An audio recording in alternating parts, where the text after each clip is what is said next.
We were then able to design a guide RNA, which was for the targeting exons 9, the OX2 locus, and we were able to deliver RP complexes to the human. We were able to confirm this by using two That sounds so confident. You secret sequencing. Like if we just focus on doing like the topic that's a disconnect. Since this is only a 6-week program, we still have a lot of future directions for us to go for. Starting with the subcoming HES to establish a we will grow some cerebellar organoids. That way we can map the hindbrain and study the structural significances and the mutation during the development. We'll then use an immunostaining. So essentially what that'll do is using antibodies against protein markers so that we can dye everything and visualize and quantify cellular components, assess the cell viability, and study the cellular processes. We'll then test for the wnt signaling pathways, which have been very significant in other papers, using RNA sequencing and Western blots. So the RNA sequencing will first detect for the Wnt beta-catenin target genes, such as axin 2 and LEF1. And the Western blots will just detect for levels of the beta-catenin protein. Is I have big one that I have trouble with. Thank you very much. Yes.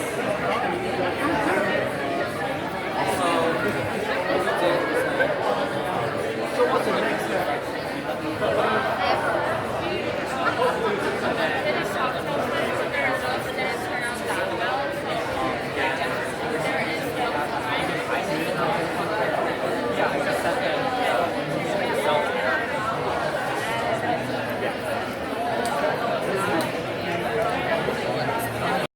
Mutations or some nonsense mutations, which will actually create more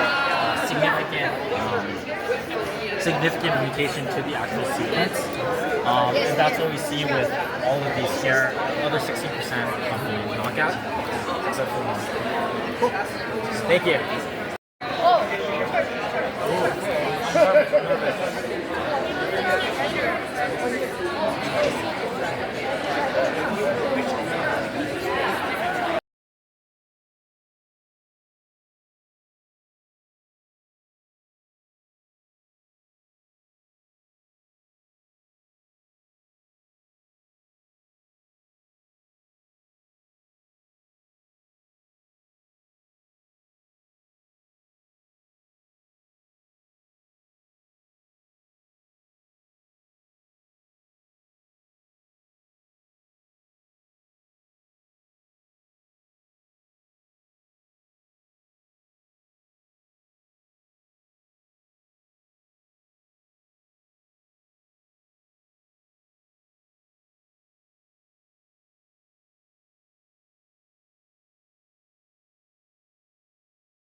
Is a gene that spans 1.3 megabase pairs on chromosome 7, and a lot of mutations in OX2 have been linked to neurodevelopmental disorders, microcephaly, as well as some autism spectrum disorders, ASD.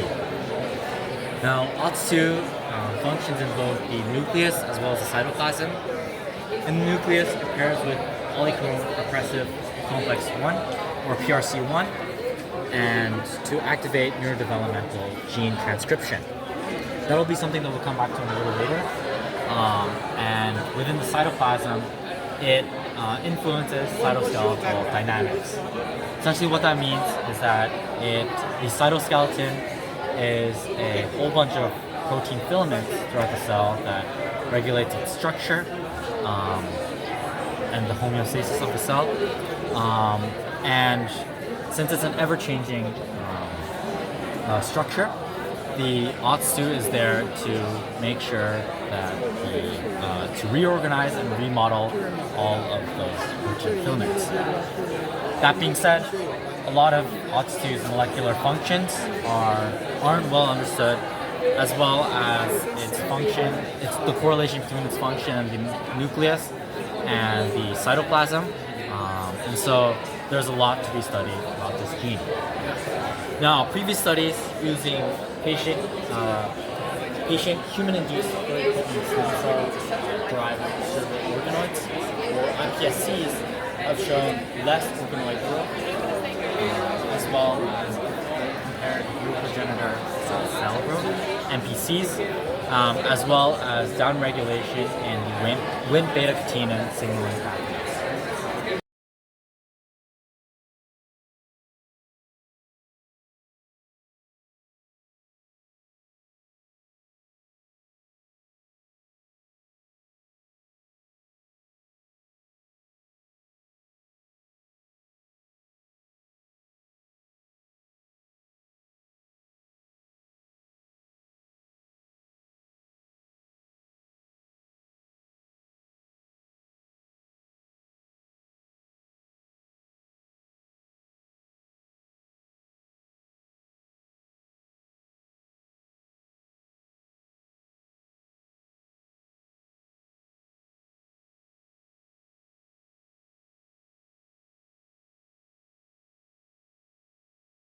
Target the exon 9 locus, this one right here, which we were able to successfully deliver to the RP complexes into the nucleus.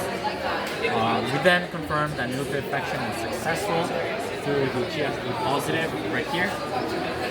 And then we were able to use finger sequencing and ICE analysis of OTS2 edited HSCs to show confirmation of that OTS2 knockout. Now, since this is only a 6-week project, we still have a lot to do with this, and so these are some of our future directions.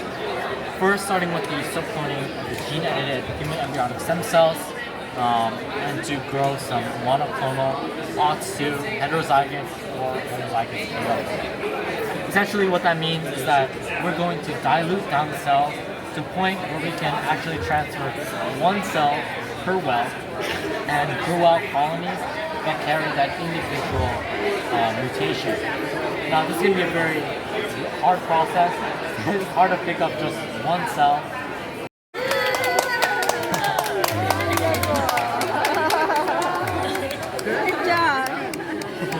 Do you have any comments on it? As his supervisor. Oh my god. It's almost speechless, but he did so well. It's exceeded our expectations. I'm so glad that he was doing presentation. Almost I was crying. Thank you.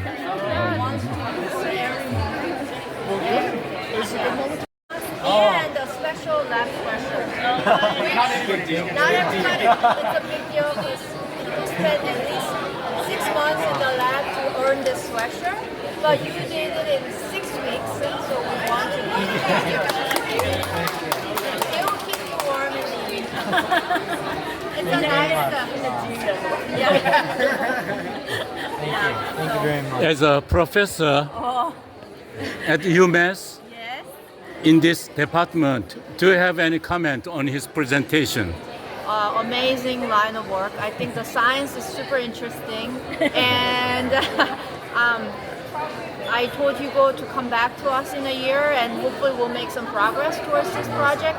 He initiated this project, so we want to continue this line of work. It's a very interesting gene and a human disease mutation, so we hope to continue this and make progress. So congrats to Hugo, and he did a great job.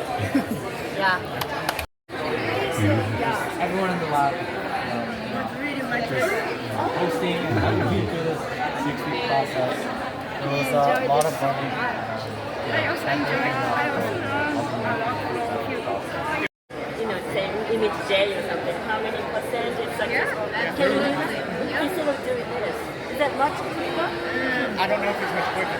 Oh, It's really? probably much slower. Because there's so many like interests. But the thing is, this one only tells you which cells had nuclear infection successfully. Yeah. It doesn't tell you which DNA editing happened. So here is much better information. So you can go back to that tool, and then now it's like finding the needle in the haystack now. Right. Which cell you want that has negative 5 deletion. Once you establish that, you can study that mutation in the stable cell line, and then do all these organoids.